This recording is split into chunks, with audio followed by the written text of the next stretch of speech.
Welcome. I'm Michael Bickert. Thanks for joining me today as we explore concepts to improve your management skills and to grow your business. Today, I want to talk about the concept of implementation, as well as a tool that you can use designed to help you implement things within your business. Before we get started, I always remind you, pause the video right now, grab a notepad, grab a pen, and then throughout the video, anytime something strikes you as an item that you can implement in your business immediately, jot it down. And you need to make a commitment to have at least one thing noted by the end of the video that you can implement in your business today. All right, so let's get started. So the real key is implementation. I like to say that ideas are a dime a dozen. We've all had that experience where we saw something in the marketplace that was a great idea that we had back maybe when we were in junior high school or something like that. And we say, hey, I had that idea. Or somebody copied my idea. And we have to let go of that way of thinking because ideas come and go and many people can come up with the same idea.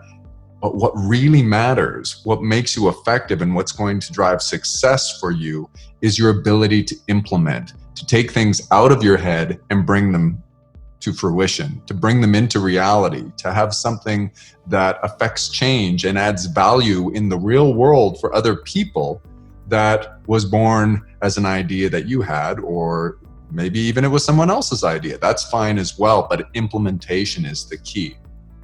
Now, depending on the size of your company, you may be accustomed to having many meetings, and meetings are, kind of the bane of many of our existences. And some people enjoy meetings, other people cringe at the thought of having to attend a meeting.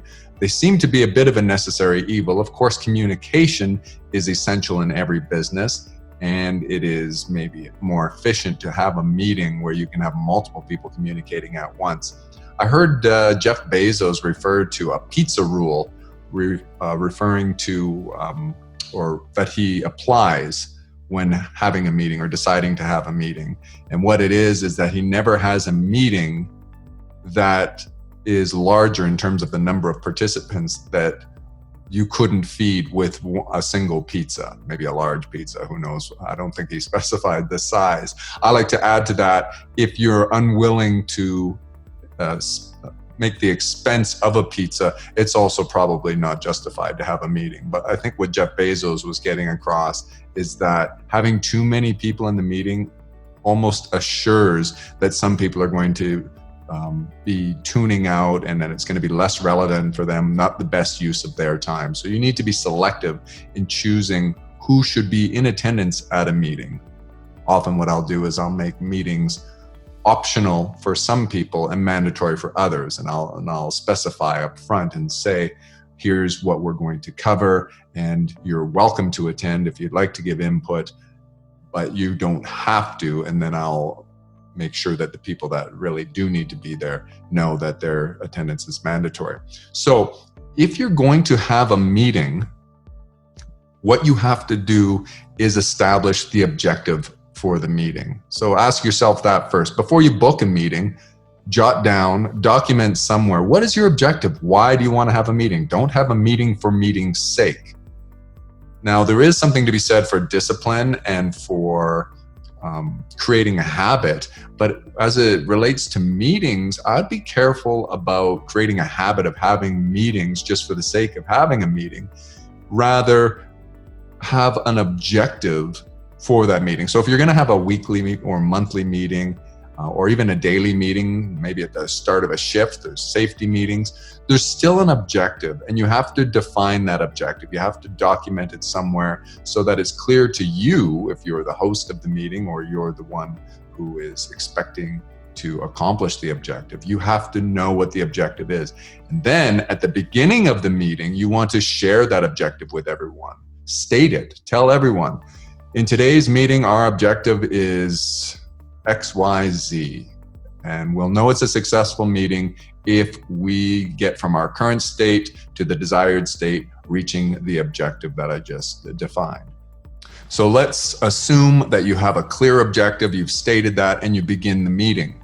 I always recommend that you have somebody taking minutes for the meeting, and maybe you just record it. That's certainly, you could use a technological tool. Maybe it's a video conference meeting, or you could do a voice recorder or video record within a particular boardroom scenario or whatever it may be.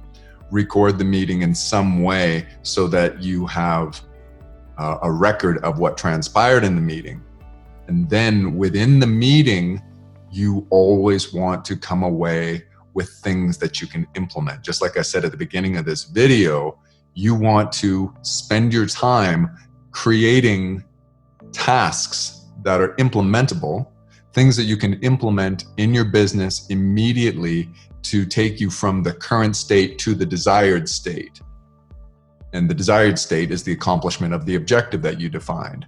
Okay, so make sure that people understand that in the culture, in your meeting culture. Make sure people understand we don't have meetings without objectives, and we don't have meetings in which we don't have action items that we create during the meeting, so that everybody needs to. So there's a discussion that ensues on a particular topic, and then you say, okay, so what's our action item? What have we decided? What are we going to do? What are we going to implement? Okay, so there may be a big project, an overall project that you're trying to tackle, and this meeting is just, to launch the project, or it's midway through. You're going to look at the milestones that you've achieved and the progress you've made toward the objective of the overall accomplishment of the project. And each project needs to be further broken down and made more granular by looking at individual tasks that people need to accomplish. And then we have to hold people accountable to implementing those tasks. And that's what we're going to discuss today, is what tool can I use? And there's a tool known as RACI. It's an organization system, project management implementation management system known as RACI. And it's an acronym, RACI. And the R stands for responsibility, A stands for accountability, C for consulted, and I informed. So what it is that you're defining with each and every task who is responsible, who is accountable, who needs to be consulted, and who needs to be informed regarding the task at hand. So we have to sort of define those a little bit more. And I think of accountability as being the highest level. So maybe it should have been RC, like ARCI, accountability, responsibility, consulted, informed. But I didn't create this, so I guess RACI rolled off the tongue a little bit better. So they put responsibility first, even though that's not the highest level in terms of the hierarchy. So we'll define these things. Responsible means who is going to actually do the work? Who's going to actually lay their hands on things, get the work done, however you want to put it. But they're actually responsible for carrying out the task. Accountable, on the other hand, is where the buck stops. It's who is the person overseeing and ensuring that it gets done, even if they don't do the work themselves. So it could be that one person is both accountable and responsible. Certainly, we sometimes carry out the work for which we're responsible ourselves, and other times, and very often in management, you will delegate the work. So in the case of a project that you are committed to, and as the manager, you delegate to somebody else, you might think of yourself as being accountable and the person you delegated it to as responsible. Or perhaps somebody on your team told you about a project they're going to do, and you approve it and you think that it's a great idea, and you're holding them accountable, and it's fine with you that they delegate the variety of tasks out to a number of people who are going to be responsible.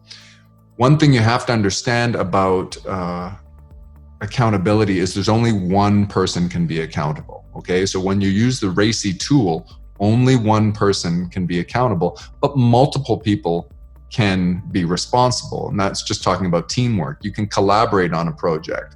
So I might be accountable for making sure a task is done. The buck stops with me. I'm going to oversee making sure and holding people accountable to making sure that it comes to fruition. But there may be more than one person working on the project and who's responsible for carrying out the various tasks.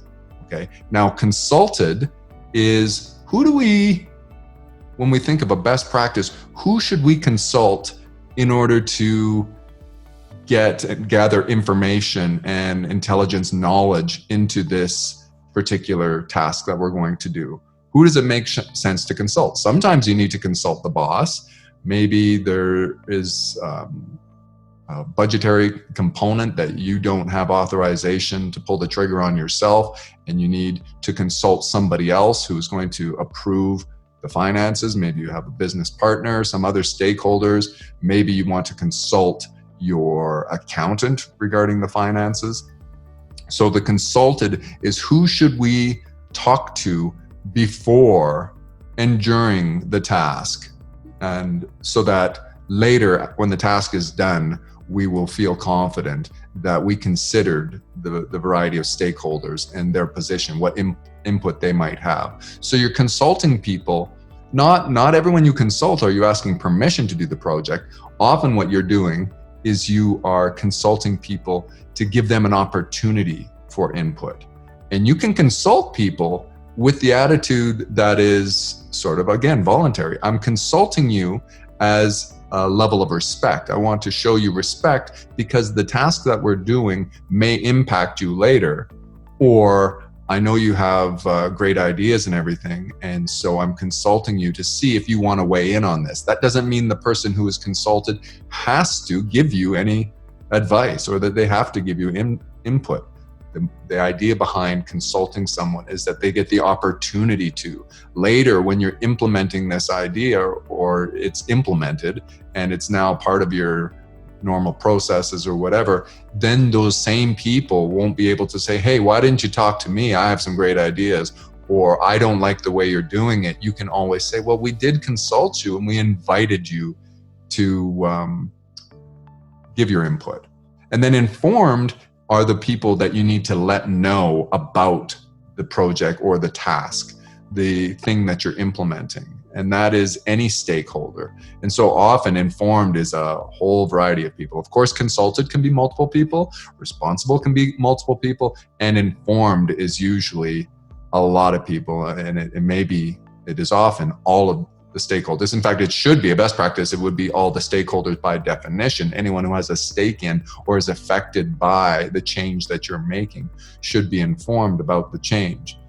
Now, I'm going to bring up in just a moment a visual aid, and we'll kind of go through an example. Before I do that, I want to present the concept to you. There's a couple of things that make this a little convoluted, can be a little more complicated than it has to be. And I know I've said that we should keep it simple, stupid, the KISS principle, but I want to share something with you that sometimes confuses people. The first thing is that you need to have RACI implemented for every step. Every granular component of the project has to have RACI. That is to say that everything everything that you've defined that needs to take place as a task needs to have somebody who's accountable, somebody who's responsible, somebody, or those that are consulted and those that are informed. And so that's one thing. The second thing is it depends on your level within the organization's hierarchy, how RACI appears to you from your perspective. So if you are, in my example, where let's say I run a company and management has identified something, an opportunity for improvement, an opportunity to grow value in the business, and they have pursued, without any input from me so far, they have pursued the development of an idea and they've come up with a project and they pitch it to me and I'm all on board. That's a great idea, guys. Go ahead and do that. And now they create, let's say for the project, from a project perspective, I'm holding the manager who's responsible for the project, I'm holding the manager who maybe in my organization is ordinarily accountable for the accomplishment of those objectives. I'm holding him accountable. So in my RACI perspective, he's accountable. And then the people to whom he delegates the work are responsible, and so on. But then when you go down and look at it through his perspective, he might say, well, actually, it wasn't my idea. I have somebody on my team who's accountable. And so he may, on his RACI perspective, on his RACI tool that he uses for himself, assign somebody else as accountable. And that person might be further delegating the work to other people, and they are responsible from that person's perspective. So don't get hung up on that. Don't get confused by that. But it's okay if two people had the exact same task, and if you looked at their two RACI charts side by side, they defined accountability and responsibility different because it's through their perspective. And as you go through the levels of hierarchy in the organization, there is different people accountable. And otherwise, you might say that the president or the general manager is accountable for everything, because in a sense, he is. But there are a variety of people who are responsible, who are actually doing the work. And from the general manager's perspective, it may be, well, I've got my particular vice president is going to do this work, and he's responsible, he's carrying out the work. But then that vice president has his own team, and on his chart, he's saying, well, these people are responsible. They're going to actually do the work from his perspective. Okay, so it's just an organizational tool. That last part, I hope didn't confuse you and make you want to bail. Once I pull up the visual tool, it'll become a little bit clearer, I think. So let's do that now. Okay, so hopefully on the screen in front of you, you can see an example of a RACI chart. And you'll notice at the top of the screen, it defines the objective, the project, and the task, because we stated earlier that you should break those down, and that every individual task within a project that leads toward the accomplishment of an objective has RACI unto itself. Each task needs to have that, and you'll see why as we go through this. So in my example here, I've got the objective is to increase value through improved customer experience. So let's say a meeting transpired where that was discussed. And then in that meeting, that there was a decision to create a project to develop an application to streamline the customer experience. Okay, so there's an app that we're going to create as the project. And then as that project was being discussed, an action item or a task, and let's use those terms synonymously, action item and task. We will always want to come away from every meeting with action items, with things that we can implement, with tasks. And that's those are what we use the RACI to assign. So the task that I'm showing in my example is to present budget and timeline for app development through to the beta stage. Okay, so you can see that in the RACI chart, I've got on the far left the stakeholders listed, and then the RACI laid out. RACI, responsible, accountable, consulted, informed. Responsible is actually doing the work. Accountable is where the buck stops, the person who is going to be held accountable for the results of the work, either meeting or exceeding expectations or failing to meet expectations. That's who's being held accountable. And consulted are the people that we're going to gather input from in advance or during the project. And informed are the people we're going to keep informed about the project. So in my stakeholders here, you can see that I've got Adam Smith is the president of this fictitious company. Ron Paul is the general manager. Milton Friedman is heading up accounting. Maybe he's the CFO. Zig Ziglar is the vice president of sales. And Nikola Tesla is our all-star in the R&D department. Alan Turing heads up our IT department. Oliver Wendell Holmes, our legal department. This is really an all-star team. And if I can pronounce this correctly, Agnes Boyahu is HR. Maybe you'll have to Google to find out who that is. Perhaps the greatest humanitarian of the modern era is in charge of the human resources department on this fictitious dream team. And Acme Materials is an example of a vendor who is a stakeholder, because it's not just the internal team who are stakeholders, we also have external stakeholders. And of course, our customers are stakeholders in everything we do. And so, who is accountable? And like I said before, I always like to start with accountable, even though responsible is the first column in the RACI. The accountable, let's say in this example, is the general manager. So the president, Adam Smith, is holding Ron Paul accountable for success on this project. And who's responsible for doing the work? Well, Ron Paul has delegated the work of designing this application to R&D and IT. Nikola Tesla and his team, Alan Turing and his team, they're going to actually carry out the work from Ron Paul's perspective.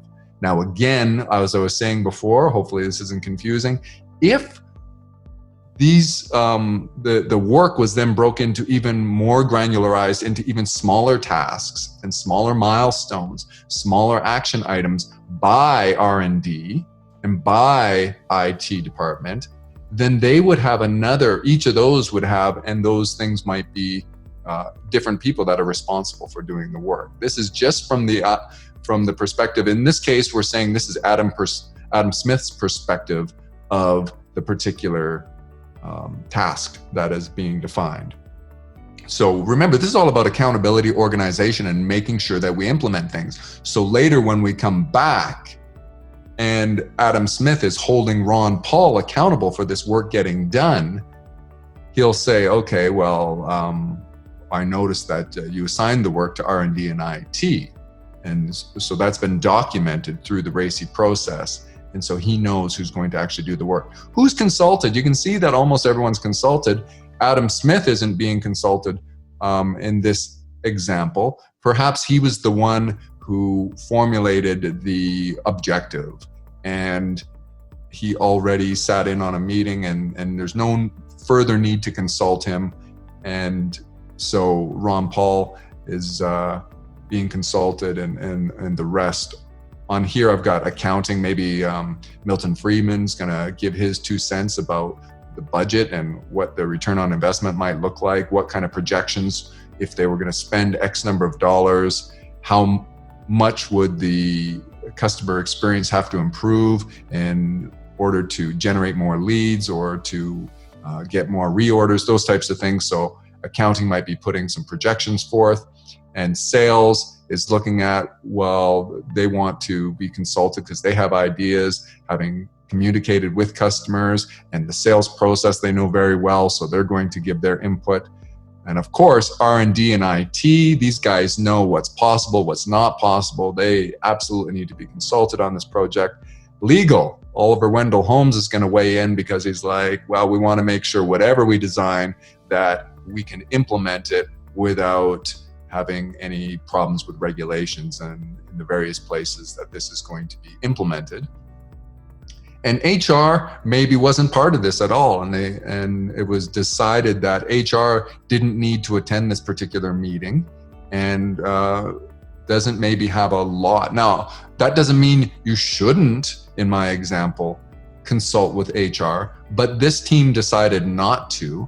And you could say, well, based on the experience I had with HR, they don't really enjoy these meetings and they don't want to weigh in or whatever, and they're really busy right now. There's all sorts of reasons that you might choose to exclude someone from being consulted, but it's always okay to say, hey, I just want to give you the opportunity to be consulted. So maybe the opportunity was given, but they didn't take the team up on giving any advice, so they're not checked off as consulted.